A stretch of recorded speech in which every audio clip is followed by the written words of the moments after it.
भगवते वासुदेवाय नमः। प्रथम अध्याय। नारायणं नमस्कृत्यं नरं चैव नरोत्तमं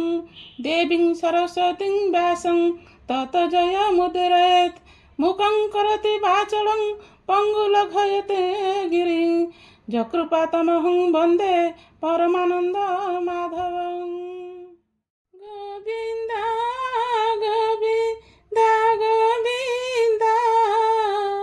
पदुगाळुछि मकरन्द से मकरन्द पान करी हिडे तरिले ब्रज नारी से ब्रज नारीଙ୍କ ପୟରେ ମନ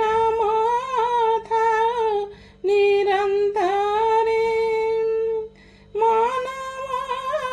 ନିରନ୍ତରେ ଥାଉ କୃଷ୍ଣ ବୋଲି ଜୀବ ଯାଉ କୃଷ୍ଣ ବୋଲି ଯାଉ ଜୀବ मोते उधर राधाधव नामईनुचि आचरण अनादि परम कारण लीला विधृत कळेबर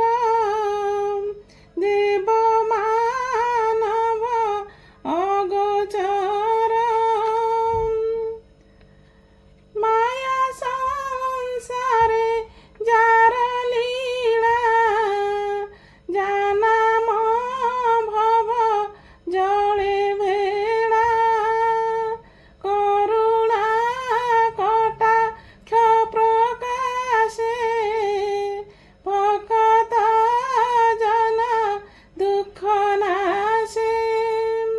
से हरि चरित प्रकाशे श्री भागवत एकादशे ए भागवत धर्म कथा हेळे खण्डई भव व्यथा नारद वसु देववाणी निमिराजन नवमुनि उद्धव निस्तारणवाणी ଯାହା କହିଲେ ଚକ୍ରପାଣି ସେ କଥା ପ୍ରକୃତେ ପ୍ରକାଶ आरंभ जगन्नाथ दास व्यासानंदन मुख शुणी निर्मल भागवत वाणी साधु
କୃଷ୍ଣର ପଦ୍ମ ପଦ୍ମ ଚିହ୍ନ ସୁନ୍ଦର ମନ୍ଥର ଗମନ ଯେହୋବା ଦେଖିଥିଲେ ଜନ ସେ ପାଦ ପଦ୍ମେ ଦେଇ ମନ ସେ ରୂପେ ତାଙ୍କ ମନ ହରି ନିଜ ଭୁବନେ ବିଜେ କରି କୁରୁ ପାଣ୍ଡବ ମଧ୍ୟ ହରି ମାୟା କନ୍ଦଳେ ଭେଦ କରି କପଟ ପାଶା ବନବାସ আকর্ষি দ্রৌপদীর কেশ ভীমকু বিশালড় দেই যতুর ঘরে অগ্নিদাহী এ আদি যেতে কষ্ট মান পাণ্ডবে দেলা দুর্যোধন সে অপমানে মানবহি সঙ্গতে ঘেনি পাঞ্চ ভাই নিমিত করি তাঙ্ক হরি অনেক অক্ষুণি মারি ভারানি বারি ভগবান অন্তে চড়িলে নিজ স্থান পরীক্ষিত উবাচ অখণ্ড নিজ বংশ কোপে কিম্পা হরিলে ব্রহ্ম সাপে যাহার মায়া যোগ বলে ঈশ্বর খেଳେ মহি তଳେ সে ব্রহ্ম সাপ নর হরি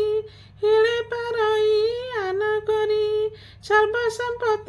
নিজ পুরী মায়ার বলে তাস হারি কলি ভিআই নিজ বংশে সহারি বিশ্রামিলে শেষে অনল বনু জাত হই জেনেলি ভাই বন দহি যে যদু বংশ মহি তଳେ ক্ষয় নুহନ୍ତି রিপু বଳେ সেবନ୍ତି গুরু বিপ্রপাদে বেদ নুহନ୍ତି বেদবাদে কিম্পা গোবিন্দ সহারিলে নিজ ভুবনে বিজে কলে কৃষ্ণর যশ গুণ যেতে সংসারে শুনি একচিতে পাপি তরন্তি তম ঘোর হেমন্ত মহিমা যাহার ভূমুনি কহ তোষ মনে হেমন্ত রাজার বচনে শ্রী শুক উবাচ बोलते वेद व्यास सुत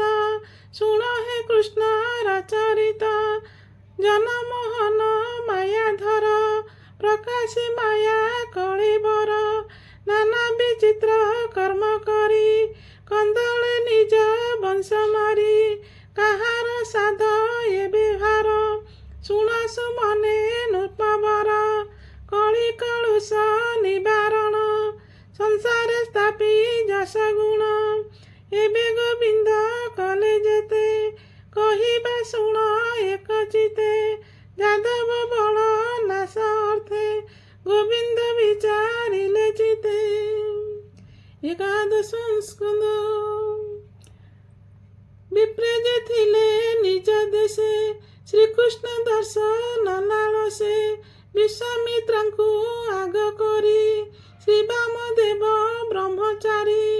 ଭୃଗୁ ଅଙ୍ଗିରା ଯେ ଦୁର୍ବାସ ବଶିଷ୍ଠ ନାରଦ ବିଶେଷ ମିଳିଲେ ପିଣ୍ଡାରକ ତୀର୍ଥେ ଶ୍ରମେ ଚାଲନ୍ତି ବନପଥେ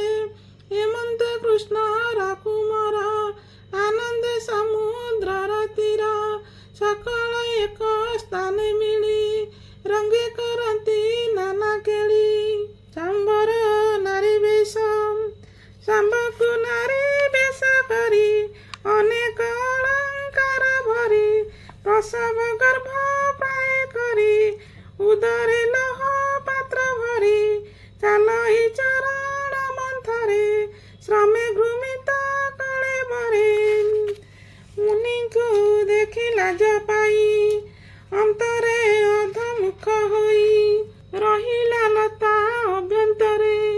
ଏମନ୍ତ ଶ୍ରୀକୃଷ୍ଣ କୁମରେ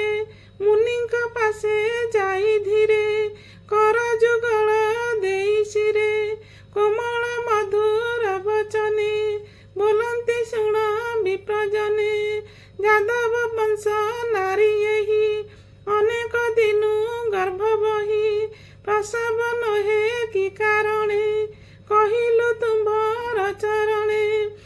ଲାଜେ ନ ରହେ ତୁମ୍ଭ ଆଗେ ଚଳି ନ ପାରେ ଶ୍ରମ ଭାଗେ ତୁମ୍ଭେ ସର୍ବଜ୍ଞ ଜନସାର କି ଅଛି ଗର୍ଭରେ ହାର ପୁତ୍ର ଦୁହିତା କିବା ଜାତ ମାୟା ନ କରି କହି ସତ ଶୁଣିନ ତାଙ୍କର ବଚନ କୋପେ ବୋଲାଇ ମୁନିଜନ ଏ ନାରୀ ଗର୍ଭ ବାସବାଣୀ ଆମ୍ଭେ ଜାଣିଲୁ ପରମାଣୀ ଏହାର ଗର୍ଭେ ଅଛି ବାଳ ନିଷ୍ଠୁର ଲହର ମୁଷଳ ଆଜି ଏ ଗର୍ଭ ପ୍ରସବିବ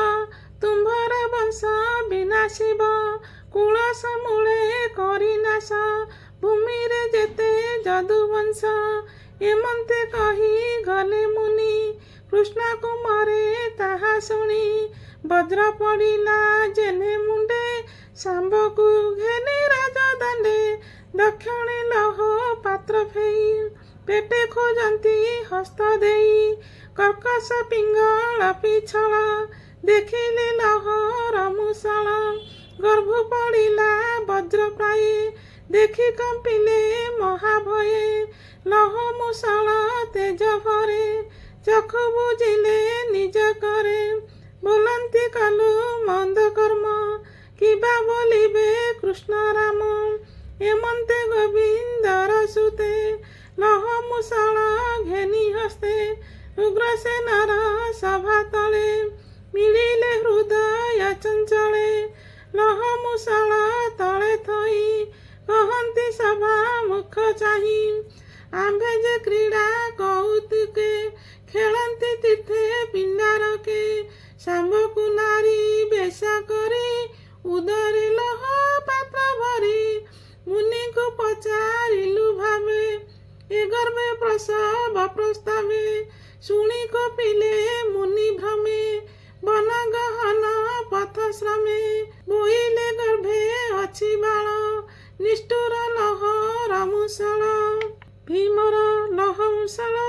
ପର୍ବତରେ ଘଷିବାର ଭୂମିରେ ଯଦୁ ବଂଶ ଯେତେ ଏଲୋହେ ମରିବେ ସମସ୍ତେ ନାଶ କରିବ ଯଦୁକୁଳ ଏ ଜାତ ଲହର ମୁଷଳ ତକ୍ଷଣେ ଗର୍ଭ ଫେଇ ଦେଖି ଭୟେ ବୁଝିଲେ ଆମ୍ଭେ ଆଖି ଏମନ୍ତେ କହି ସଭା ମଧ୍ୟେ କୁମରେ ବସିଲେ ବିଷାଦେ ଶୁଣି ସକଳ ପୁରଜନେ କହନ୍ତେ ଦୁଃଖିତ ବଦନେ ନିଷ୍ଠୁର ବିପ୍ର କୋପାନଳ ତହଇ ଭୁବନ ମଣ୍ଡଳ କେ ତାହା ଅନ୍ୟଥା କରିବ ବ୍ରହ୍ମା ଶଙ୍କର ବସୁଦେବ ଶୁଣି ବିଷାଦ ସଭାଜନ ବଦନୁ ନସ୍ଫୁରେ ବଚନ ତା ଦେଖି ରାଜା ଉଗ୍ରସେନ ଭୀମକୁ ବୋଲାଇ ବଚନ ଏ ଲହଗିରି ଶିଖା ନେଇ ଘସ ସମୁଦ୍ର ଜଳ ଦେଇ ନିଶେଷ କରି ଲହ ଘସ ଯେମନ୍ତେ ନର ହଇ ଶେଷ ତକ୍ଷଣେ ରାଜା ଆଜ୍ଞା ପାଇ ମୁଷଳ ଘେନି ବେগে ଯାଇ ପର୍ବତ ସମୁଦ୍ର ଜଳେ ଲହ ଘଷିଲେ ଭୁଜ ବଳେ ଘଷନ୍ତେ ଲହ ଚୂନ ହୋଇ ପଡ଼ଇ ସମୁଦ୍ରରେ ଯାଇ ଅନେକ ଦିନ ଘଷି ରୋଷେ ଅଳପ ରହେ ଅବଶେଷେ ଅଙ୍ଗୁଳି ଛିଡ଼େ ଘର ସଳେ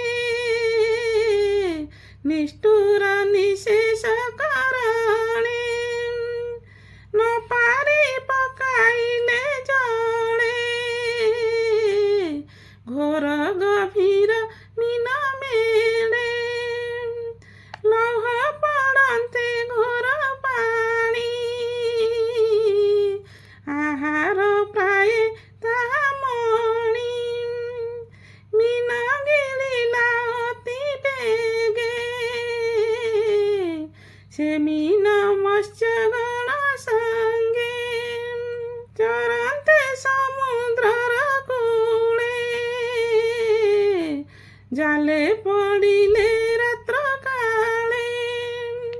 ଧୀବର ନେଇ ମିନ ଏକା ଯାରା ସମରେ ହେଲା ଦେଖା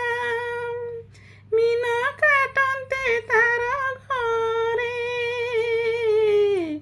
ଲହ ଦେଖିଲା ତା ଉଦରେ କର୍କଶ ପିଙ୍ଗଳ ପ୍ରଚଣ୍ଡ ଜଳଇ ଯେନେ ମାରତଣ୍ଡ ଦେଖି ସବର ତ ସହଇ ନାରାଜ କଲା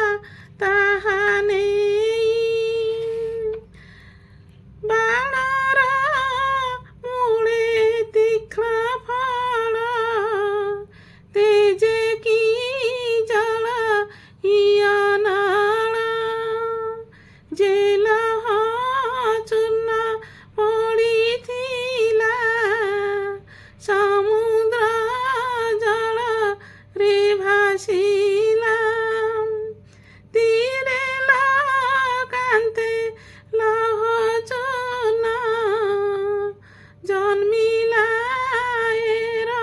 କାରବନ ତୀକ୍ଷ୍ଣ ତ୍ରିଶିର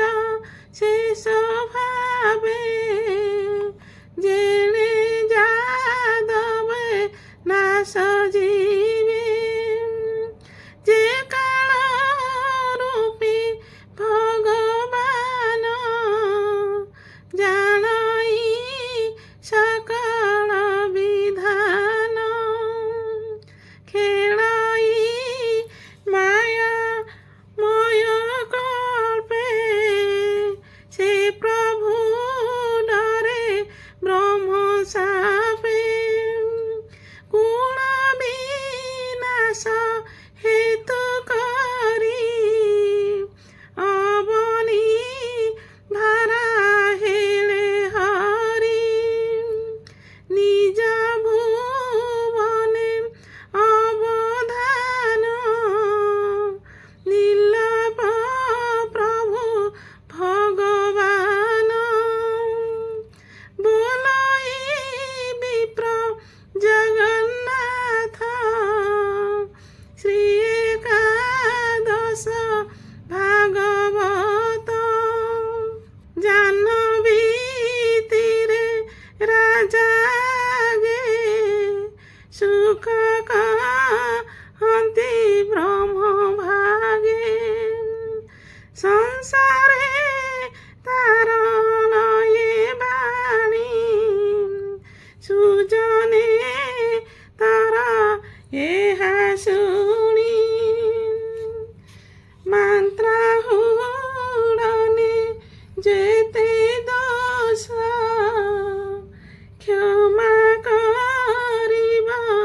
ପିତବାସ। ଜୟ ଶ୍ରୀ ଜଗନ୍ନାଥ। इति श्री श्रीमद्भागवते महापुराणे पारमहंस्यां संहितायां वैयासिक्यां दशम स्कन्धे विप्रशापकथनं नाम प्रथमोऽध्यायः।